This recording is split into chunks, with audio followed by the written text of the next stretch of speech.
আজ নদীতে মনে হয় তেমন একটা মাছ পাবো না। সেই কখন থেকে পানিতে বড়শি ফেলে বসে আছি, একটাও মাছ পাচ্ছি না। কি হলো? এখনো মাছ পাওনি? না ভাই, তুমি বাড়ি যাও।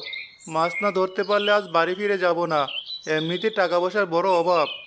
ঠিক আছে, তুমি নদীর ওদিকটায় গিয়ে বড়শি ফেলে দেখো কোনো মাছ পাও কিনা।